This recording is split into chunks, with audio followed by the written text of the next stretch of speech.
Hello guys, ഇന്നൊരു green peas കറിയുടെ റെസിപ്പിയാണ്. ഒരു സിമ്പിൾ ഗ്രീൻ പീസ് കറിയാണ്. അതിന് വേണ്ടിയിട്ട് കുക്കറിലേക്ക് ആദ്യം ഒരു 2 സ്പൂൺ സൺഫ്ലവർ ഓയിൽ ചേർക്കുക. എണ്ണ ഒന്ന് ചൂടായി വരുമ്പോൾ ഒരു വലിയ സവാള ചെറുതായി അരിഞ്ഞത് അത് ചേർത്ത് കൊടുക്കുക. പിന്നെ ആ സവാള ഒന്ന് വഴന്നു വരാൻ വേണ്ടി മാത്രമായിട്ട് ഒരു 1/2 ടീസ്പൂൺ ഉപ്പ് ചേർക്കുന്നുണ്ട്. പിന്നെ ഒരു നുള്ള് മഞ്ഞൾപ്പൊടിയും ചേർക്കുന്നുണ്ട്. സവാള ഒന്ന് വഴന്നു വരട്ടെ.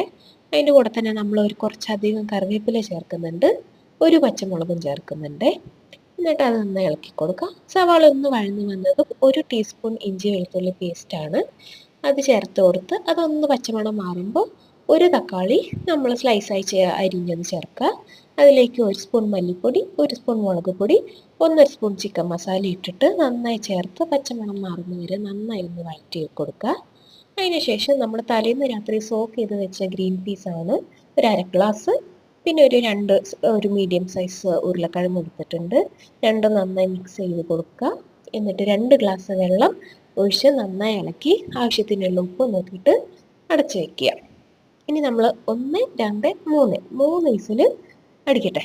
കാരണം സോക്ക് ചെയ്ത് വെച്ചുകൊണ്ട് വേഗം വേവും.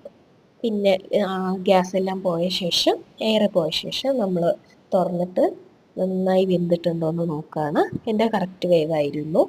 പൊട്ടറ്റോ എല്ലാം പെട്ടെന്ന് വേവുമല്ലോ. ഇനി കുറച്ചും കൂടെ മാഷ്ഡ് ആയ രീതിയിലാണ് വേണമെന്നുള്ളവർക്ക് അങ്ങനെ ഒന്നും കൂടെ ഒരു വിസിലും കൂടെ അടിക്കുക, അല്ലെങ്കിൽ ഒന്ന് മാഷ് ചെയ്തെടുക്കാവുന്നതാണ്. എനിക്കിത് കറക്റ്റ് പാകമാണ്. പിന്നെ അതിലേക്ക് ഒരു നുള്ള് ഗരം മസാലയും കുറച്ച് മല്ലിയിലയും ഇട്ടിട്ട് നന്നായി ഇളക്കി യോജിപ്പിക്കുക. ഇത് ചപ്പാത്തിയുടെ